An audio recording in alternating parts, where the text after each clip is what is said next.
All right, so I'm guessing a lot of you guys already have races established that you're looking forward to doing. You probably already have some goals set for those races. Our thing here and what we're going to get at, like Jason was saying before, is, well, why are those goals there? What are they grounded in? So the first thing to think about with goals is that they're not just something that you set and that's it, and that's the concrete success point. You know, if you hit that number, you're successful. If you don't, you failed.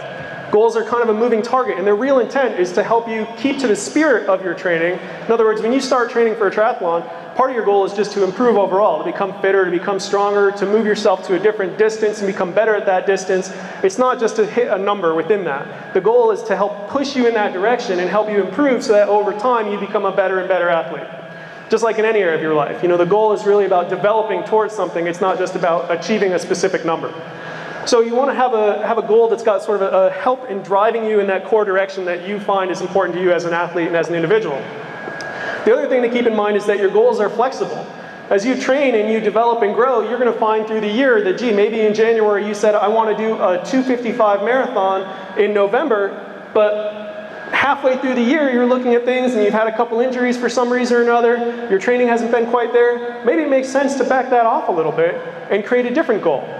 Okay, so the idea is to have these goals that are there, they drive you in a good direction, help you moving in the spirit or in the path that you want to go to improve as an athlete and as an individual, but not necessarily something that causes you to feel like you're a failure half the time or that you're totally stressed out because that number is so specific and maybe not in reach given how the year has progressed for you.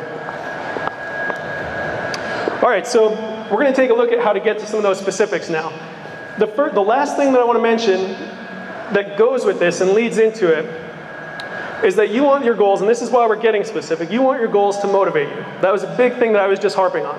So if your goal is so high that you find yourself after a couple of months going, everything's going perfect, I'm not even close, I got 30 minutes to go to get there, it can be really disheartening. And it can, instead of motivating you, it can take the motivation away. Conversely, if you lowball, if you look and you say, okay, last year at the Lobsterman Triathlon, I did 2 hours and 10 minutes. I'll go for 2:10 again. You're probably not going to have super high motivation to drive yourself and prepare for that race. So the same thing happens. Instead of being kind of paralyzed by being overstimulated by the goal, you're sort of paralyzed by being understimulated by the goal. So by getting goals that are relatively specific and founded in something, it really helps you have a good drive and keep your energy going for that. What we're going to look at here are some general rules of thumb that you can use based on past performances.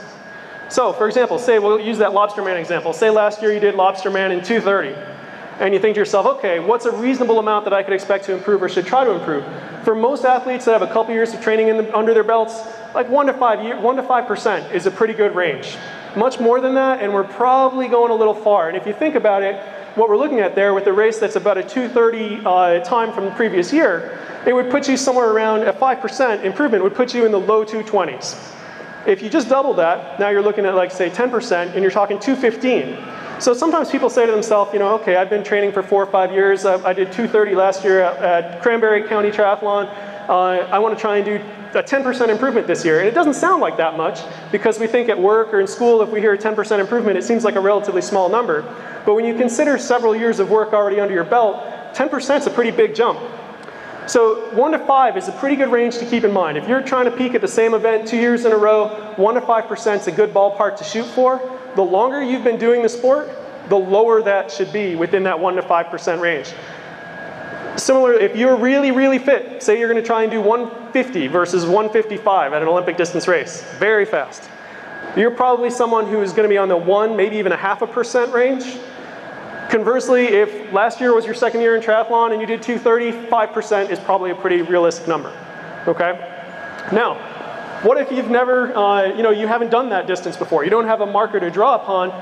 You can use our little rules of thumb here. Basically, if you've done an Olympic distance triathlon roughly in the last year, you're going to do a half iron this year, and you're thinking to yourself, well, great, you're telling me to be specific in my goals. I have no idea how to come up with a number. I've never done anything this long. Multiply your Olympic distance time by 2.1 to 2.3, and it'll give you a pretty good ballpark of your half Ironman time. Your Olympic distance time multiplied by about 4.7 to 4.5, pretty good ballpark of your Ironman time, potential Ironman time. And then similarly, the half iron time multiplied by 2.2 to 2.4 is going to land you in a ballpark that's fairly close to your Ironman time. So those numbers are going to give you some starting points. It gives you some ranges that you can now look at and say, okay, I did 2:30 at Lobsterman last year. I'm going to race an Ironman in October this year. This is probably a relative range that I should start thinking about. Probably sensible to kind of have on my refrigerator or stick next to my alarm clock, so I'm reminding myself of that every day as one of my goals. Now you're thinking to yourself, I've done a couple sprints. I'm going to try an Olympic distance race this year, or maybe you've done a couple sprints for a few years and you're thinking, I'm going right to half iron, or I'm going right to Ironman distance. Maybe you just don't have a recent race time, you took a year off or something, had an injury that forced some time off. How can I come up with a goal? A very simple way to do that is to use some basic time trial tests and use the average speeds from those. So a 500-yard time trial swimming, a 10-mile time trial on the bike, and a 3-mile time trial running. You use those numbers, you can put them into our handy little table here, and then basically come out with a good estimate of what your pace may be or your intensity may be during a race of a longer distance. So, just as an example, say you I did the math on this and hopefully my memory is standing totally solid. Say you did did your tests and you averaged 130 per 100 swimming, 19 on the bike, and about 730 during the run test. You work the math out, and what that translates to would be a good estimate at around 12:06 or so, out to about 13:24 at the Ironman distance. So you haven't done a long race, but you can at least get a ballpark and say, okay, I did my tests, I got a sense now. You know, I'm not just thinking to myself, this is really what I hope to accomplish someday and throwing a number out there and maybe or maybe not getting there. You have a tangible number based on what your current performance ability is. The cool thing is that throughout the year, you can do this over and over and over again. Every time you do another test, you can use those numbers. If you're doing events during the course of the year, maybe you race an Olympic, like Jason's plan that was up there a couple minutes ago. Maybe you race an Olympic distance race a couple times during the summer before a fall half Ironman. So you have some information along the way that you can use to calculate forward and tune your goals so they stay on that moving target towards where you're going.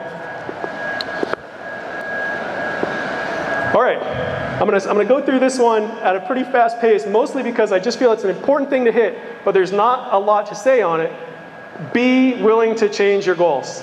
If you're, again, I've said it several times and I'm harping on it because it's important, and it is definitely something that causes mental issues for a lot of athletes. You get halfway through the year and you're looking, you know, like I gave you all those tests, you do an Olympic distance race and you're like, oh man, you know, I improved a little bit, but when I run the math on that, I'm not quite to where I was hoping to get to be, or you know, I'm not quite going to be at my 5% improvement, I don't think. Go ahead and tweak your goal a little bit. That's not failing, that's adjusting and making sure that your target is staying on track. It's keeping you going again in that core direction, in that the spirit that you want to take into your triathlon experience. So it's not a failure to change your goal, it's an important thing and a positive thing so that you stay on the best track long term. World's most consistent slide. I've never been so consistent with my mouse as when I was building this. A lot of times when we say consistency to people, people think, I'm consistent. I worked out yesterday. I worked out today. I'm going to work out tomorrow. I worked out this morning. I worked out tonight. I'm consistent. And true, that is one type of consistency. The type of consistency that really makes a huge difference, and this goes for athletes that we talk to, whether it just be random phone calls or emails at events like this when we talk to people outside on the floor, races, or athletes we coach. There is no single thing that contributes to not reaching the goals you want to have like being inconsistent in your preparation. And what that means is that there should be a rhythm and flow to your training that's as consistent as possible over time. So if, for example, you have a training program laid out, if you're constantly changing that, it's not the same thing anymore. It's becoming different. We call that program drift, and it's definitely something that can yield a different result for you. This is an example that I wanted to use to get at that. So for this person, based on their goals that we had established, based on their season plan that they carefully laid out, we came up with the decision that a schedule like this met their weekly logistics well, generally should be repeatable, and it works very well. You can see they've got a brick workout, so they've got a bike run. They've got their runs and rides stacked on specific days. The swim workouts are separate days, so they sort of have recovery built into the plan across the week. So you can see that by the time they get to this brick, they're still gonna be pretty fresh. They're gonna be able to execute that really well, and that's a key workout, very specific. Well, next week, he got up and he said, holy mother of God, I watched Lost last night. I cannot wake up to go swimming or whatever my workout was today. Heck with that. They hit the snooze button 6 times. Next thing you know, they're late for work. Oh no, I got to shuffle stuff. So I get the panicked phone call. Oh my God, Will, I missed a workout. What do I do now? So we had to try and juggle things a little bit. You try and keep stuff spaced out, but maybe you end up in a situation like this where, okay, not horrible, but they end up with a couple of bike run type workout days back to back, a little bit harder to recover from. So you can see that this week, this workout may not be quite as good as this workout would have been, right? Because they were fresher coming in here. Now, maybe there's a week like this one down on the bottom. I don't know if everybody can absolutely see that, but basically what happens here is that the same kind of deal occurs. Something goes on, they decide they want to go to the coffee shop that morning instead of get their workout in on Tuesday. The rest of the week is totally crazy, don't have time to call me, they go nuts, they move stuff all over the place. And the next thing you know, you've got like every day of the week has some kind of a lower body emphasizing activity. There's really not anything in there that would result in a kind of a rest block within the week. Now you can see the workouts, if you count them out and everything, are basically exactly the same. They are the same within each of these weeks. But the outcome of the training you did is totally different this week, and this week, right? So that's program drift. You started with a plan, you had a great plan that you were trying to execute. The more that happens, the worse the results are probably going to be, the worse the training outcome. One really quick, perfect example of this, it was a gentleman that I coached for a while who would constantly come back to me saying, I'm doing workouts every day, and I'm, yes, that's great. I need you to do these workouts this week. Follow the order they're in. We need you to, stay with this really consistently. Keep doing them on the days we're listed. Do the workouts listed. He'd come back the next week, and I'd look at his training log and go, what the heck did you do? It's, it looked like the bottom week every week, except half the time it wasn't even the specific workout. It was just, he happened to run on a random day, and says, well, that's a run. Maybe. So he can't figure out why he doesn't improve. And it was funny, the light bulb went off one day when we were talking, and I said, look, it's important how the workouts order. That affects the way your body's going to adapt to them. It's not just about working out a lot and training consistently. It's about being consistent in rhythm and flow and order. And it was like the light bulb went off, and the improvement that he made after that point was significantly greater than what he had been able to do when stuff was drifting all over the place. So once you get a solid program in mind that you're executing, whether it's from your coach, whether you take it out of a book, website, create it yourself, once you have a good solid plan, as much as possible, stick to that plan, be consistent with it, and really flow with that. There's this thing in exercise physiology called the SAID principle, which is basically specific adaptation to implied demands. And the general meaning of that is that you get better at what you do, or you are what you do, okay? In the case of triathlon, one of the most important things you do is run off the bike. So what we're going to focus on here is the importance of brick workouts, and we're going to dive into getting those done, incorporating some race intensity within them so they're as specific as possible, flowing right along with that SAID principle that I just mentioned. Some of the important reasons for doing brick workouts that are generally going to be focused as a cycle and then a run is that you're going to be in a position where you're going to be able to learn about executing your race nutrition. You can experiment with it a little bit, learn how it's going to work well for you. You can tweak those zones that I was talking about, those ranges in your goal setting. How can I come up with solid goals? You start doing your brick workouts and you're using those paces and kind of feeling out like, how am I doing with this? If it's too intense, you can try to back it off a little bit. And you can tune that, ending up with the best goal possible and understanding your body as well as possible so you're pacing on race days really well. You can also learn to feel mentally and physically totally ready to run off the bike. You can absolutely get to a point where when you start running off the bike, it doesn't feel like, one of these deals. It just feels like running, okay? It just takes consistency, getting in there, doing those brick workouts frequently, and doing those brick workouts well, and ideally including a little bit of race intensity with them. So when I talk about race intensity, these next couple slides are going to be pretty quick because we went through a lot of this in the goal setting section. This is the cool thing.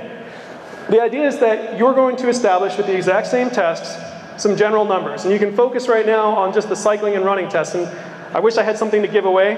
I don't. Anybody remember what I said for the cycling and running tests? How long they were? 10 miles and 3 miles. So you're going to go out, you got your 10-mile bike time trial, you got your 3-mile running time trial. We're going to get a good sense of, okay, cool. These are my times. Ideally on the bike, this is my power, my average power, or normalized power if you use power in your training. And this is my average heart rate from that 10-mile time trial. And on the run, I almost used my other finger to give you guys the example of, use that would have been bad.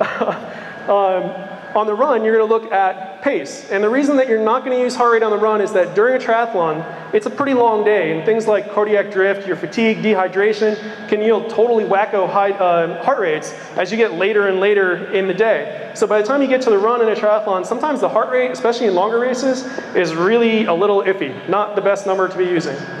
So focus on pace running and on your heart rate and power for the sake of doing your brick workouts here. In progressing those workouts, basically what I want you to see here, and this is going to be a quick slide as well, is that you're increasing the distance of your brick overall as time goes on, right? Each of these peaks gets higher. But the key thing to notice is that the race intensity section is the part that keeps getting longer. So you're doing more and more specific work, really preparing yourself well for your main event.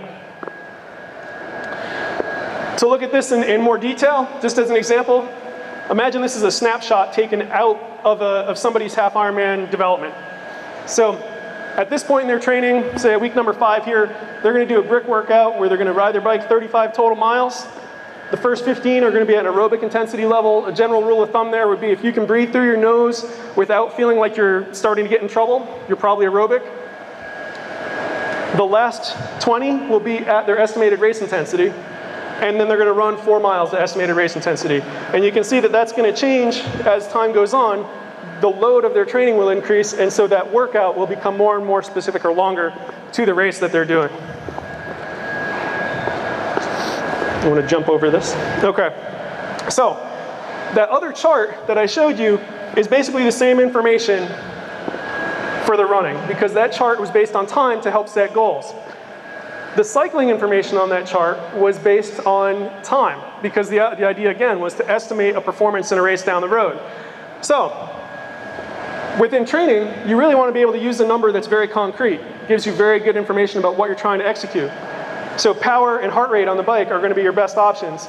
The heart rate numbers are slightly different than the power or pace numbers would be. So we wanted to make that very clear, simple for you guys to be able to take and use within building your own workouts and executing your own brick workouts as specifically as possible, so you develop really nicely over the year and are fully prepared for your peak events this coming season.